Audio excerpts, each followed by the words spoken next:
എന്റെ ഹൃദയത്തിൽ നിന്നുള്ള രക്തം കൊണ്ടാണ് ഞാൻ കരാറിൽ ഒപ്പിടാൻ ദിവാന് അനുമതി നൽകിയത്. ബ്രിട്ടീഷുകാരുടെ ഭീഷണിക്കും തോക്കിനും മുന്നിൽ അടിയറവ് പറയേണ്ടി വന്ന് മുല്ലപ്പെരിയാറിൽ അണക്കെട്ട് പണിയാൻ അനുമതി നൽകിയ ശേഷം അന്നത്തെ തിരുവിതാംകൂർ ഭരണാധികാരിയായിരുന്ന വിശാഖം തിരുനാൾ മഹാരാജാവിന്റെ വാക്കുകളാണ് ഇത്. ഇടുക്കി ജില്ലയിൽ കുമളി ഗ്രാമപഞ്ചായത്തിൽ സ്ഥിതി ചെയ്യുന്ന മുല്ലപ്പെരിയാർ ഡാം ഇന്ന് കേരളത്തിന്റെ മൊത്തം ഹൃദയമിടിപ്പ് കൂട്ടിക്കൊണ്ടിരിക്കുകയാണ്. UN സർവകലാശാലയുടെ കാനഡ ആസ്ഥാനമായുള്ള institute for water environment and health പഴക്കമേറുന്ന ജലസംഭരണികൾ ഉയർന്നുവരുന്ന ആഗോള ഭീഷണി എന്ന പേരിൽ തയ്യാറാക്കിയ റിപ്പോർട്ടിൽ ലോകത്തെ അപകടാവസ്ഥയിലുള്ള 6 വലിയ ഡാമുകളിലൊന്നായി വിശേഷിപ്പിക്കുന്ന മുല്ലപ്പെരിയാർ ഇന്ന് കേരളത്തിലെ ജനങ്ങളുടെ പേടി സ്വപ്നമായി മാറിയിരിക്കുകയാണ്.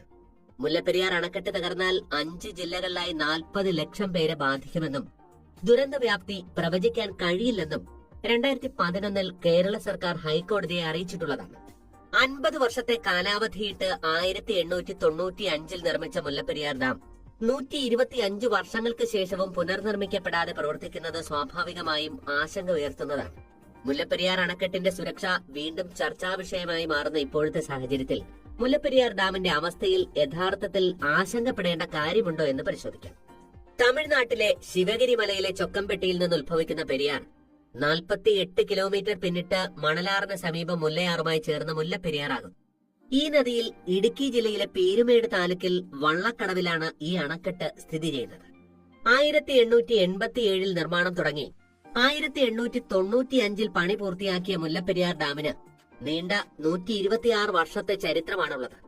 വേനൽക്കാലത്തിന്റെ തുടക്കത്തിലെ വരണ്ടുണങ്ങുന്ന മധുരയിലെ വൈഗാനദി സൃഷ്ടിക്കുന്ന ജലക്ഷാമത്തിന് പരിഹാരമായായിരുന്നു ഈ ഡാം നിർമ്മിച്ചത്. അക്കാലത്ത് മദിരാശി പ്രസിഡൻസിയുടെ കീഴിലായിരുന്ന തമിഴ്നാട്ടിലെ തേനി, മധുര, ഡിണ്ടിഗൽ, രാമനാഥപുരം പ്രദേശങ്ങളിലെ ജലക്ഷാമം ബ്രിട്ടീഷുകാർക്ക് കനത്ത തലവേദനയായിരുന്നു. എന്നാൽ തൊട്ടടുത്ത് പശ്ചിമഘട്ടം കടന്നാൽ തിരുവിതാംകൂറിൽ നിറഞ്ഞൊഴുകുന്ന പെരിയാർ അവരെ വല്ലാതെ മോഹിപ്പിച്ചു.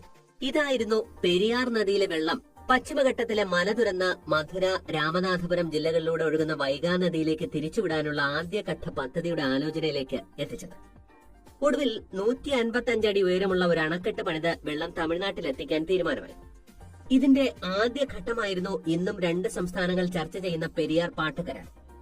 പെരിയാർ നദിയുടെ ഏറ്റവും ആഴം കൂടിയ അടിത്തട്ടിൽ നിന്ന് 155 അടി ഉയരത്തിൽ സ്ഥിതി ചെയ്യുന്ന പ്രദേശങ്ങളിൽ വരെ ഉയരുന്ന വെള്ളം ഉപയോഗിക്കുന്നതിനും ജലസേചന പദ്ധതിക്കായി നിർമ്മാണ പ്രവർത്തനങ്ങൾ നടത്തുന്നതിനും പൂർണ്ണ അധികാരം മദിരാശി സംസ്ഥാനത്തിന് നൽകിയിരിക്കുന്നതാണ് ഈ കരാർ. നദിയുടെ 155 അടി ഉയരത്തിൽ സ്ഥിതി ചെയ്യുന്ന ചുറ്റുവട്ടത്തുള്ള 8000 ഏക്കർ സ്ഥലവും നിർമ്മാണ പ്രവർത്തനങ്ങൾക്കായി 100 ഏക്കർ സ്ഥലവുമാണ് പാട്ടമായി നൽകിയത്. പെരിയാർ ജലസേചന പദ്ധതിക്കായി അണക്കെട്ട് നിർമ്മിക്കാനുള്ള എല്ലാ അധികാരവും അവകാശവും മദിരാശി സർക്കാരിന് നൽകിയതായും കരാറിൽ പറയുന്നു. 999 വർഷത്തേക്കാണ് ഈ കരാർ. ജലസേചനത്തിനായി നിർമ്മിച്ച അണക്കെട്ടിലെ ജലം ഉപയോഗിച്ച് വൈദ്യുതി ഉൽപ്പാദിപ്പിക്കാൻ 1948 തമിഴ്നാട് തീരുമാനിച്ചത്. തുടർന്ന് പാറ തുരന്ന് തുരങ്കം നിർമ്മിച്ചു. 1952 പവർ ഹൌസിന്റെ ജോലികൾ ആരംഭിക്കുകയും 1958 വൈദ്യുതി ഉൽപാദനം തുടങ്ങുകയും ചെയ്തു. 1970 ഒരു പുതുക്കിയ കരാറിൽ കൂടി കേരള സർക്കാർ ഒപ്പിട്ടു.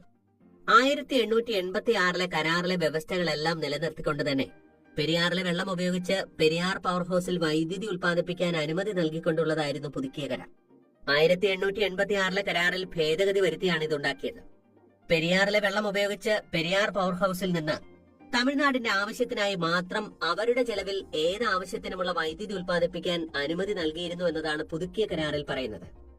വൈദ്യുതി ഉൽപാദനത്തിന്റെ ആവശ്യത്തിനായി കുമളി വില്ലേജിൽ 42.17 ഏക്കർ സ്ഥലവും തമിഴ്നാടിന് പാട്ടമായി നൽകി.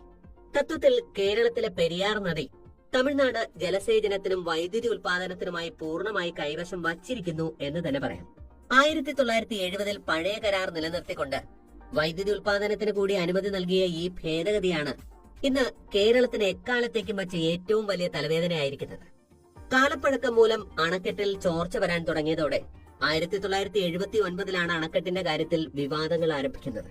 കേന്ദ്ര ജല കമ്മീഷൻ അണക്കെട്ട് സന്ദർശിച്ച് ജലനിരപ്പ് 152 നിന്ന് 136 താഴ്ത്താനും ബലപ്പെടുത്തൽ ജോലികൾ നടത്താനും നിർദ്ദേശിച്ചു. പുതിയ അണക്കെട്ട് നിർമ്മിക്കാനുള്ള സ്ഥലവും കമ്മീഷൻ കണ്ടെത്തിയിരുന്നു. എന്നാൽ ഈ പുതിയ സ്ഥലത്ത് പണിയുന്ന അണക്കെട്ടിൽ മുൻകാല കരാർ നിലനിൽക്കില്ല എന്ന് മനസ്സിലാക്കിയ തമിഴ്നാട് സർക്കാർ പുതിയ അണക്കെട്ടെന്ന ആവശ്യത്തിനെ എതിർത്തതോടെയാണ് വിഷയം സുപ്രീം കോടതിയിലെത്തിയത്. നിലവിൽ കേരളത്തിലുണ്ടാകുന്ന പ്രളയങ്ങളും ഉരുൾപൊട്ടലുകളും മുല്ലപ്പെരിയാർ അണക്കെട്ടിന്റെ കാലപ്പഴക്കവും തന്നെയാണ് ഇപ്പോഴത്തെ ഈ ആശങ്കയ്ക്ക് കാരണം. അണക്കെട്ടിൽ ചിലയിടങ്ങളിൽ ചോർച്ചയുള്ളതായും കണ്ടെത്തിയിട്ടുണ്ട്. ഒക്ടോബർ 26 ശേഷം എത്തുമെന്ന് കരുതുന്ന തുലാവർഷത്തോടെ മഴ ശക്തമാകുമ്പോൾ ജലനിരപ്പ് 142 അടിയിൽ എത്തുമെന്നതും ആശങ്കയുണ്ടാക്കുന്നു. ശക്തമായി തുടരുന്ന മഴയും ഇടയ്ക്കിടെ ഉണ്ടാകുന്ന ഭൂചലനങ്ങളും അണക്കെട്ടിന്റെ അപകട സാധ്യത കൂട്ടുന്നുണ്ട്. 25 കൊല്ലം മുമ്പ് റൂർക്കി IIT നടത്തിയ പഠനത്തിൽ ഭൂചലനമുണ്ടായാൽ അണക്കെട്ട് തകരാനുള്ള സാധ്യത ഏറെയാണെന്ന് വ്യക്തമാക്കുന്നുണ്ട്. 100 വർഷം കൊണ്ട് അണക്കെട്ടിന്റെ കെട്ടുകളിൽ നിന്ന് 3500 ടൺ കുമ്മായം ഒലിച്ചുപോയെന്ന് തമിഴ്നാട് തന്നെ സുപ്രീം കോടതിയിൽ അറിയിച്ചിട്ടുള്ളത് ഇപ്പോഴത്തെ ഈ മഴക്കെടുതികളുടെ കാലത്ത് ജനങ്ങൾക്ക് ഏറെ ആശങ്കയുണ്ടാക്കുന്നതാണ്. സുർഖി മിശ്രിതം ഉപയോഗിച്ച് നിർമ്മിച്ച അണക്കെട്ടുകളിൽ ലോകത്ത് നിലവിലുള്ള ഏക അണക്കെട്ടാണ് മുല്ലപ്പെരിയാർ അണക്കെട്ട്. പ്രവചനാതീതമായി കേരളത്തിൽ ലഭിക്കുന്ന മഴയോ ഭൂചലനമോ മറ്റോ മൂലം അണക്കെട്ടിന് ഏതെങ്കിലും വിധത്തിലുള്ള തകരാർ സംഭവിച്ചാൽ 50 കിലോമീറ്റർ താഴോട്ട് പെരിയാറിലൂടെ വെള്ളമൊഴുകും. KK റോഡിലെ വണ്ടിപ്പെരിയാർ പാലത്തെ മുട്ടി 36 അടി വരെ ജലനിരപ്പ് ഉയരാമെന്നാണ് ഏകദേശ കണക്ക്. വെള്ളം പെരിയാറിലൂടെ ഒഴുകി ഇടുക്കി ഡാമിന്റെ വൃഷ്ടിപ്രദേശത്തേക്കാണ് എത്തുക. ഇടുക്കി ഡാമിന്റെ പരമാവധി സംഭരണ ശേഷി 74.5 ദശലക്ഷം ഘനയടിയാണ്. ഇനി ഏതെങ്കിലും സാഹചര്യവശാൽ മുല്ലപ്പെരിയാർ ഡാം തകർന്നാൽ ഒഴുകിയെത്താവുന്ന 11.2 ദശലക്ഷം ഘനയടി ജലത്തിൽ 10 ദശലക്ഷം ഘനയടി ജലത്തെയും ഉൾക്കൊള്ളാൻ ഇടുക്കി ഡാമിന് കഴിയും. ഡാം തകർന്നതിന് ശേഷം വെള്ളം ഇടുക്കി ഡാമിലേക്ക് ഒഴുകിയെത്താനെടുക്കുന്ന 3 മുതൽ 4 മണിക്കൂറിനുള്ളിൽ ഇടുക്കി ജലവൈദ്യുത പദ്ധതിയുടെ ഭാഗമായുള്ള ചെറുതോണി ഡാമിന്റെ ഷട്ടറുകൾ നിയന്ത്രിതമായി തുറന്നുകൊണ്ട് ഇടുക്കി ഡാമിന്റെ ജലനിരപ്പ് നിയന്ത്രണ വിധേയമാക്കാനും കഴിയുമെന്ന വിദഗ്ധ അഭിപ്രായം ഈ അവസരത്തിൽ താൽക്കാലിക ആശ്വാസമാണ്. ഈ അവസരത്തിൽ അമിതമായ വൈകാരിക തലത്തിലേക്ക് ഈ പ്രശ്നം എത്തിക്കാതെ ഇരു സംസ്ഥാനങ്ങൾക്കും സൗഹാർദ്ദപരമായി തന്നെ പ്രശ്നപരിഹാരം കാണുവാനായി കൃത്യമായ നടപടിയെടുക്കുവാൻ സുപ്രീം കോടതിക്ക് കഴിയും എന്ന് തന്നെ പ്രതീക്ഷിക്കാം. വ്യക്തമായും ശാശ്വതമായും യുക്തിഭദ്രതയോടെ പരിഹരിക്കേണ്ട ഈ വിഷയത്തിൽ അനാവശ്യ പ്രതികരണങ്ങൾ വഴി രണ്ട് സംസ്ഥാനങ്ങളിലെ ജനങ്ങൾ തമ്മിലുള്ള വെറുപ്പിന്റെയും വൈരാഗ്യത്തിന്റെയും പകയുടെയും തലത്തിലേക്ക് വളർത്തി മറ്റ് സംഘർഷങ്ങൾ ഉണ്ടാവാതെ ഇരിക്കാൻ ഓരോരുത്തരും ശ്രദ്ധിക്കേണ്ടത്. 1924 കൃത്യം 100 വർഷങ്ങൾക്ക് മുമ്പ് കേരളം ഒരു ദുരന്ത ഭൂമിയായതിന്റെ കഥ. കേരളം കണ്ടതിൽ വെച്ച് കേരളത്തിന്റെ ചരിത്രത്തിലെ ഏറ്റവും വലിയ പ്രളയം, മഹാപ്രളയം. ആലപ്പുഴ ജില്ലയിലെ എല്ലാ ഭാഗവും വെള്ളം കൊണ്ട് മൂടി. അതുപോലെ എറണാകുളം ജില്ലയിലെ 4ൽ 3 ഭാഗവും വെള്ളത്തിനടിയിലായി. വാർത്താ സംവിധാനങ്ങളോ ആശയവിനിമയ സംവിധാനങ്ങളോ ഇന്നത്തെ പോലെ അന്ന് ഇല്ലായിരുന്നു. ആയിരക്കണക്കിന് പേർക്കാണ് നമ്മുടെ കൊച്ചു കേരളത്തിലെ ആ മഹാപ്രളയത്തിൽ ജീവൻ നഷ്ടമായത്. കൊല്ലവർഷം 1099 ഈ മഹാപ്രളയം നടക്കുന്നത്. അതുകൊണ്ട് ഇത് 99 പ്രളയം എന്നാണ് അറിയപ്പെടുന്നത്. കേരളത്തിലെ എല്ലാ പ്രദേശങ്ങളിലും അന്ന് മഴ ലഭിച്ചെങ്കിലും ഏറ്റവും കൂടുതൽ മഴ ലഭിച്ചത് മധ്യ കേരളത്തിലാണ്. ആലപ്പുഴ, എറണാകുളം, ഇടുക്കി, കോട്ടയം എന്നീ ജില്ലകളാണ് കൂടുതൽ മഴയുടെ ദുരന്തം നേരിടേണ്ടി വന്നത്. ആയിരക്കണക്കിന് മനുഷ്യർക്കൊപ്പം പക്ഷിമൃഗാദികളും വളർത്തുമൃഗങ്ങളും അന്ന് കൊല്ലപ്പെട്ടു. ജൂലൈ മാസം 17-ാം തീയതി ആരംഭിച്ച മഴ നിർത്താതെ പെയ്തത് ഏകദേശം 3 ആഴ്ചയോളമാണ്. ഈ മഴ വരുത്തിവെച്ച നാശനഷ്ടം നമുക്ക് ചിന്തിക്കാവുന്നതിനും അപ്പുറമാണ്. ഇപ്പോൾ 2024 ആയിരിക്കുന്നു. മഴയെന്ന് കേൾക്കുമ്പോൾ തന്നെ ജനങ്ങൾക്ക് ആശങ്കയാണ്. അതിന് കാരണം മറ്റൊന്നുമല്ല, ശാസ്ത്രീയമായ പല റിപ്പോർട്ടുകളും സൂചിപ്പിക്കുന്നത് മുല്ലപ്പെരിയാറിന്റെ ശോചനീയ അവസ്ഥയാണ്. ഒരു മഹാപ്രളയം കൂടി വന്നാൽ നമ്മുടെ മുല്ലപ്പെരിയാർ താങ്ങുമോ എന്ന് ആർക്കും അറിയില്ല. ലോകത്ത് മുമ്പ് പല ചെറിയ ഡാമുകളും തകർന്നിട്ടുണ്ട്. ആ തകർച്ച പോലും നിരവധി പേരുടെ ജീവൻ എടുത്തെന്നിരിക്കെ നമ്മുടെ മുല്ലപ്പെരിയാർ കേരളത്തിലെ എല്ലാ ജീവനുകൾക്കും ഭീഷണിയാണ്. ലോകത്തിന്റെ പല കോണുകളിൽ നിന്നായി മുല്ലപ്പെരിയാറിനെ കുറിച്ചുള്ള ആശങ്കകൾ ചിലർ പങ്കുവെക്കുന്നുണ്ട്. മുല്ലപ്പെരിയാർ അണക്കെട്ട് സ്ഥിതി ചെയ്യുന്ന ഭാഗവും ഇടുക്കി ജില്ലയുടെ പല ഭാഗങ്ങളും ഭൂകമ്പ സാധ്യത പ്രദേശങ്ങളാണ് എന്നാണ് പല റിപ്പോർട്ടുകളും പറയുന്നത്. ന്യൂയോർക്ക് ടൈംസ് പോലുള്ള പല മാധ്യമങ്ങളിലും മുല്ലപ്പെരിയാറിനെ കുറിച്ചുള്ള ആശങ്കകൾ ആർട്ടിക്കിൾസ് ആയിട്ട് രേഖപ്പെടുത്തിയിട്ടുണ്ട്.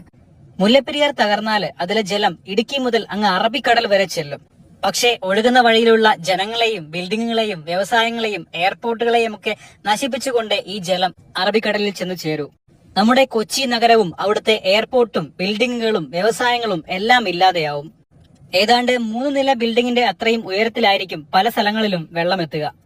കോടിക്കണക്കിന് ജനങ്ങൾ ഇതിനകം മരിച്ചിട്ടുണ്ടാകും. ഇനി ഡാം തകർന്ന് ആഴ്ചകളും മാസങ്ങളും എടുത്താലും കേരളത്തിന്റെ അവസ്ഥ ഭയാനകമായിരിക്കും. രക്ഷപ്പെട്ട ലക്ഷങ്ങളോളം ജനങ്ങൾ കേരളത്തിന്റെ 2 ഭാഗങ്ങളിലേക്ക് നീങ്ങും. പകർച്ചവ്യാധികൾ വ്യാപിക്കും. റോഡുകൾ സഞ്ചാരയോഗ്യമല്ലാതാകും. ഭക്ഷണത്തിനും വെള്ളത്തിനുമായുള്ള നെട്ടോട്ടമായിരിക്കും പിന്നീടുണ്ടാകുക. ഈ ഒരു അവസ്ഥ നമ്മുടെ കേരളത്തിൽ വരാതിരിക്കണമെങ്കിൽ പുതിയൊരു ഡാം തന്നെയാണ് അതിനുള്ള മാർഗം. 1924 പ്രളയ സാഹചര്യമാണ് 2024 ഉള്ളത് എന്നാണ് പല റിപ്പോർട്ടുകളും പറയുന്നത്. എൽ നിനോ പ്രതിഭാസത്തിന് ശേഷമുള്ള ലാ നിനോ പ്രതിഭാസം ഇന്ന് സജീവമാണ്. ഇത് ഒരുപാട് മഴയ്ക്ക് കാരണമാകും. കാലവർഷം എത്തുന്നതിന് മുന്നേയുള്ള പ്രളയം അതിന് സൂചനയാണ്.